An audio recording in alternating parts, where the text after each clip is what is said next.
आज एक नया उन्वान, गुनाहगार की शान। आज का उन्वान क्या है? गुनाहगार की शान। हाँ जी, गुनाहगार की शान क्या है, ये आज का उन्वान है। और इसमें ये बात ज़रूर ज़हन में रख लें, महफूज कर लें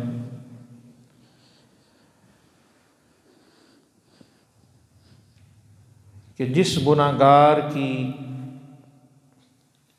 शान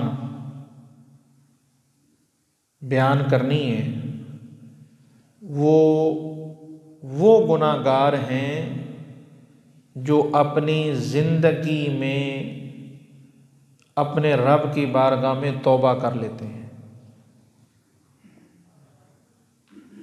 उस गुनाहगार की शान को आज बयान किया जाएगा।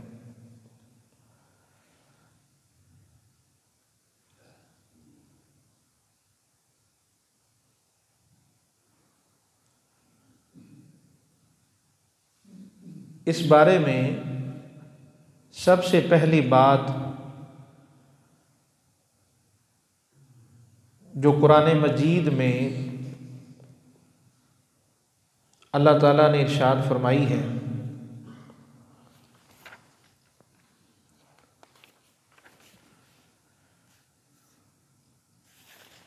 सूरत अज़्ज़ुमर के अंदर पारा नंबर 24 है और उसकी आयत नंबर 53 है।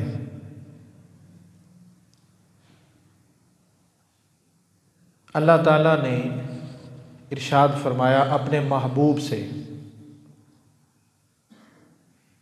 कुल या इबादियल्लज़ीना असरफू अला अनफुसिहिम ला तक़नतू मिर रहमतिल्लाह इन्नल्लाहा यग़फ़िरुज़्ज़ुनूबा जमीआ इन्नहू हुवल गफ़ूरुर रहीम।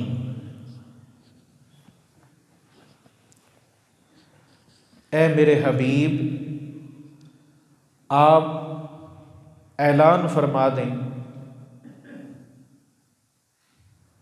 ए मेरे बंदो जिन्होंने अपने आप पर ज़्यादती की है, अपनी जानों पर ज़्यादती की है, गुनाह किए हैं, उन बंदों से आप फरमा दें अल्लाह की रहमत से नाउम्मीद नहीं होना। बेशक अल्लाह सारे गुनाह मुआफ़ फरमा देगा। बेशक अल्लाह बड़ा बख्शने वाला और बड़ी मेहरबानी करने वाला है।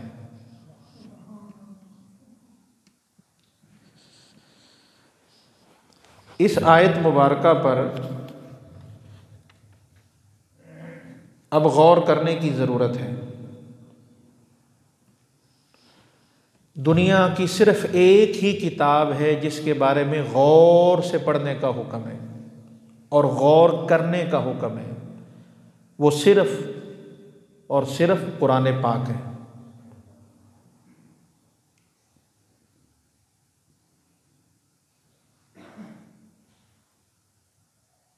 लफ्ज़ कुल जो है ये हर जगह कुरान में नहीं है। आप देख लें, हर जगह लफ्ज़ कुल का जिक्र जो है वो नहीं आता, लेकिन जिस जगह फिर आता है ये समझना होगा फिर वो मकाम कितना बुलंद होता है। तो आज मैं आपको इसका राज बताता हूँ कि कुरान में जहाँ जहाँ लफ्ज़ कुल आया है उस कुल को हम किस अंदाज से समझें? याद रखें, जब बहुत ख़ास कोई मामला आया, कोई बड़ी अहम बात करनी थी, तो वहाँ अल्लाह ने लफ्ज़ कुल से शुरू फरमाया, जिसकी एक मिसाल सूरत इखलास है। उसको अल्लाह ताला लफ्ज़ कुल से शुरू किया, कुल हुवल्लाहु अहद, कि महबूब आप कह दें अल्लाह एक है। इसी तरह यहाँ फरमाया कि महबूब आप फरमाएं, आप मेरे बंदों से कहें। किन बंदों से कहें? अब ये गुनाहगारों की शान बयान हो रही है।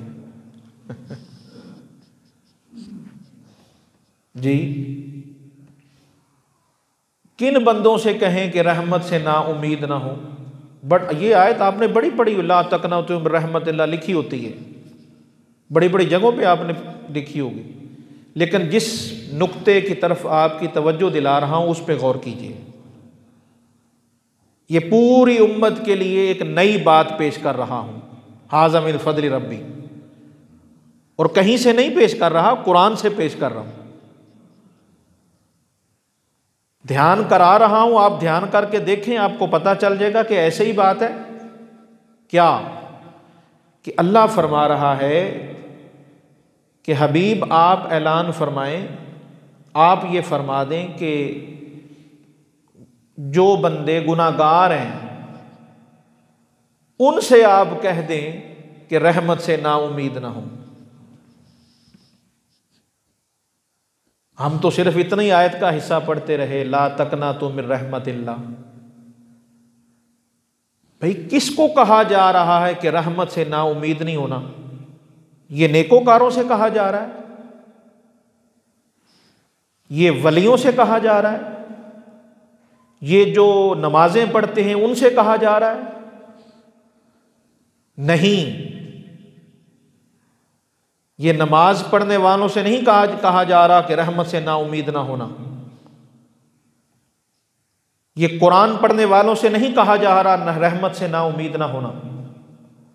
ये हज करने वालों से नहीं कहा जा रहा कि अल्लाह की रहमत से ना उम्मीद ना होना।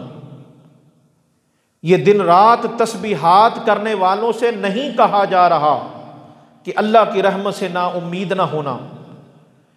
ये किन को कहा जा रहा है? कुरान किन से कह रहा है? कुरान फरमा रहा है कि जो गुनाहगार हैं, गुनाह कर बैठे हैं, गुनाहगार हैं, उनसे कहा जा रहा है कि अल्लाह की रहमत से ना उम्मीद ना होना।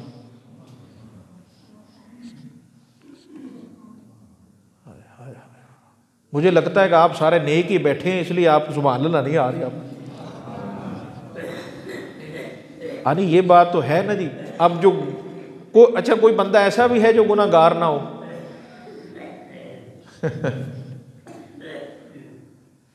कोई है जी? कोई बंदा खड़ा हो, कोई कह सकता है मैं गुनाहगार नहीं? जी, कोई नहीं कह सकता। एक हस्ती है जो कह सकते हैं। इस कायनात में एक ही हस्ती है जो कहते भी हैं, कहा भी है, और सब उनके बारे कहते हैं। वो हस्ती मेरे और आपके पाक नबी की है। बाकी कोई बंदा खता से, गलती से पाक नहीं है। गलती हो सकती है, हो जाती। ये बात बड़ी अजीब रंग है इस आयत का।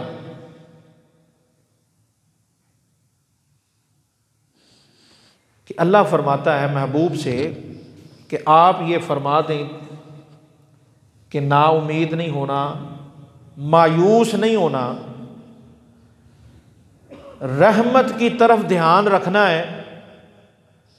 बस गुनाहगार का काम है रहमत की तरफ ध्यान करे, रहमत का काम है गुनाहगार के सारे गुनाह माफ करे। हाय हाय हाय।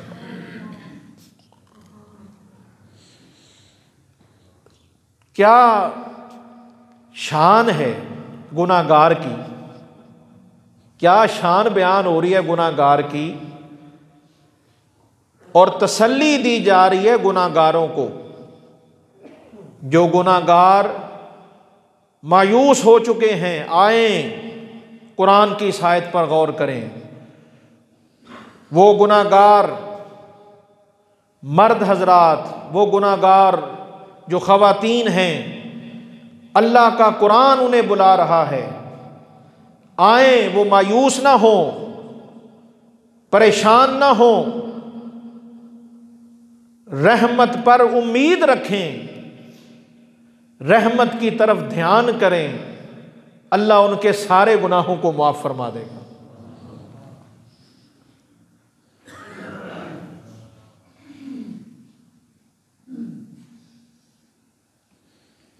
हमारी नजर में नेक की ज्यादा शान है। हम ये समझते हैं जो नेक काम ज्यादा करे वो ज्यादा शान वाला है। सूफिया की नजर में गुनाहगार का मकाम ज्यादा है।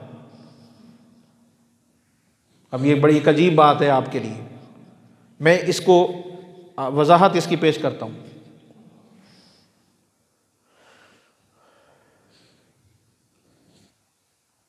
और दूसरा हमारा जो अवाम का मामला है वो ये है कि हम गुनाह करें तो हमें इतनी नफरत नहीं है जितना दूसरा कोई गुनाह करे तो हमें नफरत है।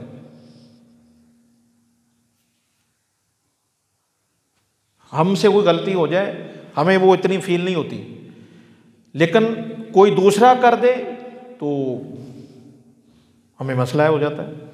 ये बिल्कुल उल्टे हम चल रहे हैं। इसलिए आज इस बात को समझना बड़ा ज़रूरी है कि गुनाहगारों की भी बड़ी शान है। नेकों की शान तो आप सुनते ही रहते हैं। मैंने कहा आज आपको गुनाहगारों की भी शान सुना दी जाए जिसको कुरान ने बयान फरमाया और ख़ुद नबी पाक ने बयान फरमाई है। गुनाहगार की शान क्या है? जो अपना रुख तौबा की तरफ मोड़ देता है, उस गुनाहगार की शान क्या है? उस गुनाहगार की शान ये है कि जब कहता है या अल्लाह मैं माफ़ी चाहता हूँ, मर्द हो औरत हो कोई भी हो, या अल्लाह मुझे मुआफ़ फरमा दे, तुझे तेरी रहमत का हवाला देता हूँ, तुझे तेरी रहमत का हवाला देता हूँ, मुझे मुआफ़ फरमा दे। अल्लाह फरमाता है सारा ही माफ़ किया। गुनाहगार की बड़ी शान है। हज़रत मूसा अलैहिस्सलाम अल्लाह की बारगाह में अर्ज़ की, या अल्लाह जब तेरा कोई नेक बंदा तुझे पुकारता है तो तू क्या फरमाता है? अल्लाह फरमाता है जब मुझे कोई नेक बंदा पुकारता है तो मैं एक बार आगे से कहता हूँ लब्बैक। हज़रत मूसा अलैहिस्सलाम ने अर्ज़ की, या अल्लाह जब तेरा कोई गुनाहगार बंदा तुझे पुकारता है तो फिर या अल्लाह तो क्या फरमाता है? अल्लाह पाक ने फरमाया मैं 3 बार कहता हूँ लब्बैक। हज़रत मूसा अलैहिस्सलाम बड़े हैरान हुए, अर्ज़ की या अल्लाह गुनाहगार के कहने पर 3 बार लब्बैक और नेक के कहने पर 1 बार लब्बैक, इतना फ़र्क, ये राज क्या है? अल्लाह पाक ने फरमाया ए मूसा, राज ये है, नेक को अपनी नेकी पे नाज होता है कि मैं तो नेक हूं, उसका ध्यान अपनी नेकी पर भी होता है। गुनाहगार के पास तो कुछ होता ही नहीं है, उसका ध्यान मेरी रहमत पर होता है, इसलिए मैं उसको ज्यादा इज्जत और अजमत से नवाजता हूं। हाय हाय हाय, गुनाहगार के पास तो है ही कुछ नहीं, नेक तो जब नेकी करेगा तो उसके सामने नेकी होती है ना जी, मैंने नेकी की है। गुनाहगार किस चीज़ को सामने रखेगा? गुनाहगार का ध्यान क्या होता है? गुनाहगार के ज़हन में, ख्याल में, सोच में, लफ्ज़ों में एक ही बात होती है, या अल्लाह मैं तो गुनाहगार पर तेरी रहमत बड़ी है, तेरी रहमत बड़ी है। तो अल्लाह ताला जिनका ध्यान रहमत पर होता है, याद रखें, आज याद रख लें, जिनका ध्यान अल्लाह की रहमत पर ज्यादा होता है, उन्हीं पर अल्लाह की रहमत का ध्यान ज्यादा होता है। बात तो ध्यान की है, सोच और फिक्र की है। ये गुनाहगार की शान है।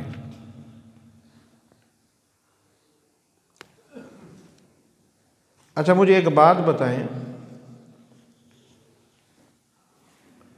कत्ल करना किसी को, ये कितना बड़ा गुनाह है? पता है आपको कितना बड़ा गुनाह है?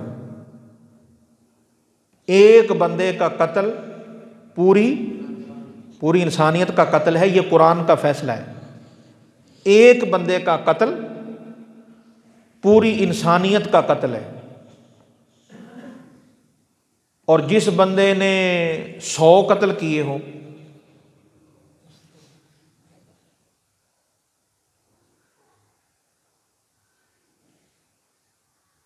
बात समझ आ रही? महफिल लगी हुई है, नबी करीम सल्लल्लाहु अलैहि वसल्लम अपने असहाब को, अपने साथियों को पिछली उम्मतों के वाकयात भी सुनाया करते।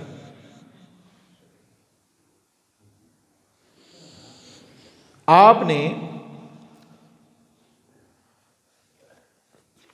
अपने असहाब को बनी इसराइल का एक वाकया सुनाया। अब ये हदीस मुबारका है, इसको आप ज़रा बड़े गौर से सब समझिएगा।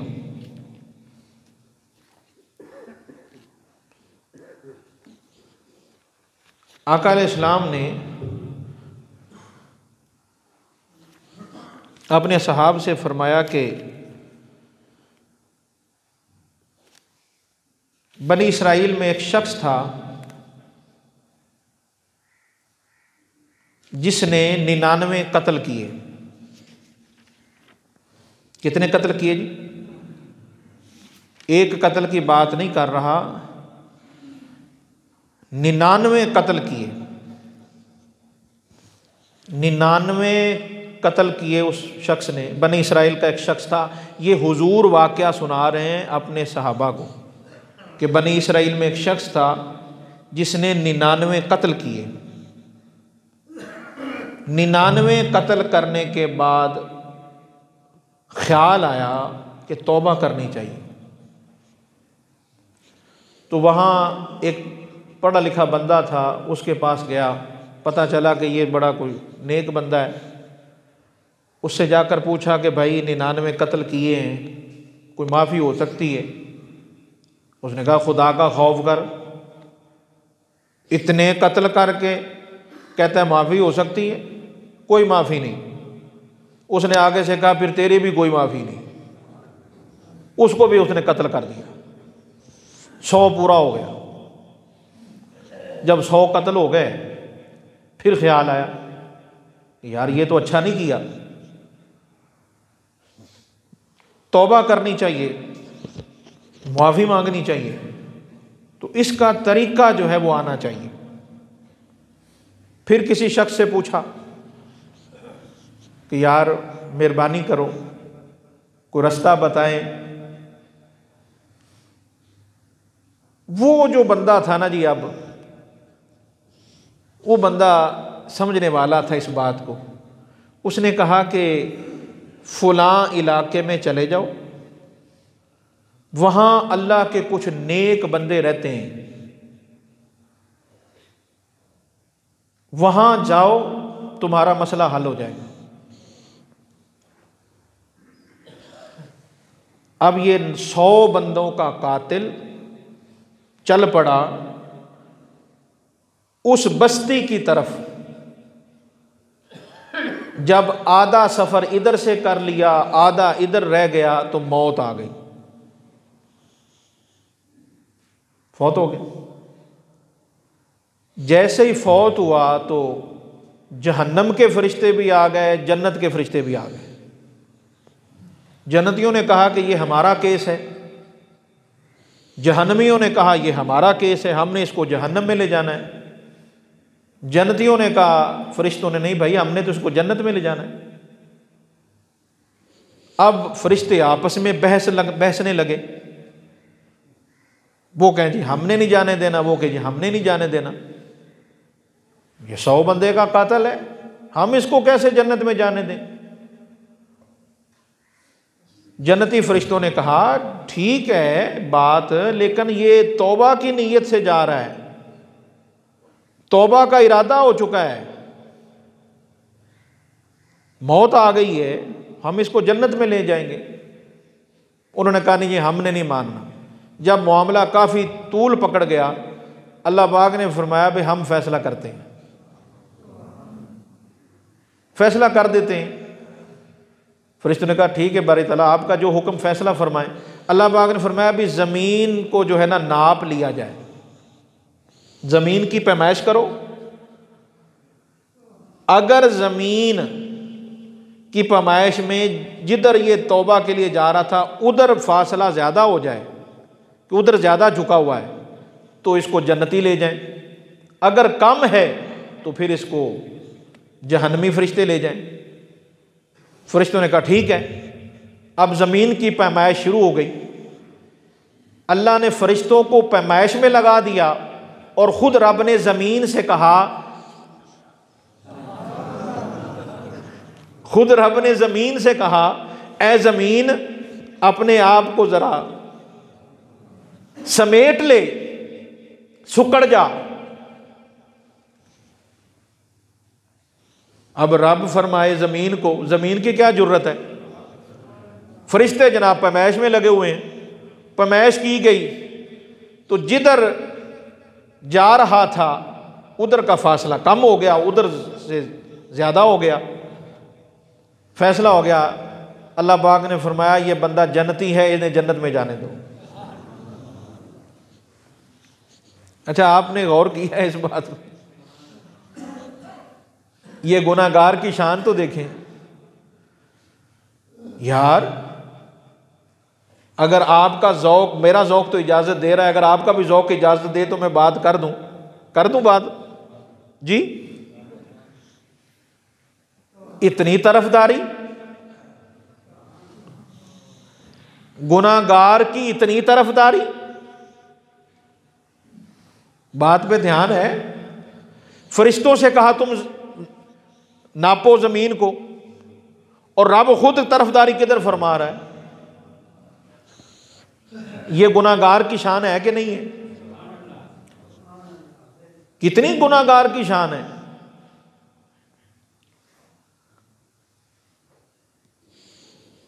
तो गौर करें, इतना बड़ा गुनाहगार, 100 बंदे का कातिल तौबा का इरादा करे, रब तो उसे बख्श देता है। अरे वो तो मूसा की उम्मत का उम्मती है, तुम तो हबीबुल्लाह के उम्मती हो। याद रखो गुनाह जितने भी हो जाएं मायूस नहीं होना, सच्चे दिल से तौबा करो, रब तुम्हारे सारे गुनाहों को माफ फरमा देगा। आका ने इस हदीस को क्यों सुनाया? ये वाक़या हुजूर ने किस लिए सुनाया? ये गुनाहगारों को तसल्ली देने के लिए आपने सुनाया। और क्या मकसद है वाक़या सुनाने का? हुजूर ने ये वाक़या बनी इसराइल का क्यों सुनाया? ये इसलिए सुनाया कि मेरी उम्मत मायूस ना हो, मेरी उम्मत परेशान ना हो कि अब कोई रास्ता ही नहीं है, अब किधर जाएं, कहाँ जाएं, मायूस हो चुके हैं, इतने गुनाह कर लिए, इतने गुनाह कर लिए कि अब शर्म आती है, शर्मसार हो गए, अब कैसे जाएं, कैसे बात करें। ना भाई, याद रखो, याद रख लो, अल्लाह बड़ा ही करीम है, वो बड़ा ही मेहरबान है। अगर कोई दिन में 70 मरतबा भी गलती कर ले तो अल्लाह ताला 70 बार उसको माफ़ फरमा देता है। बस आप मुआफ़ी को ना छोड़ें, आपने तौबा नहीं छोड़नी। ये है, तौबा आप पर लाजिम है, माफ़ कर देना रब ने अपने लब पर लाजिम कर लिया है। जो अपने ऊपर तौबा को लाजिम कर लेते हैं, अल्लाह उनको माफ़ करना अपनी शान के मुताबिक लाजिम कर लेता है। जी, ये गुनाहगार की शान है। तो सारी गुफ्तगू का खुलासा क्या है, सारी गुफ्तगू का निचोड़ क्या निकला, अब इसको बड़ा समझना है। वो मैं इसी आयत मुबारका की रोशनी में आपको बताना चाहता हूँ कि अल्लाह ताला ने जो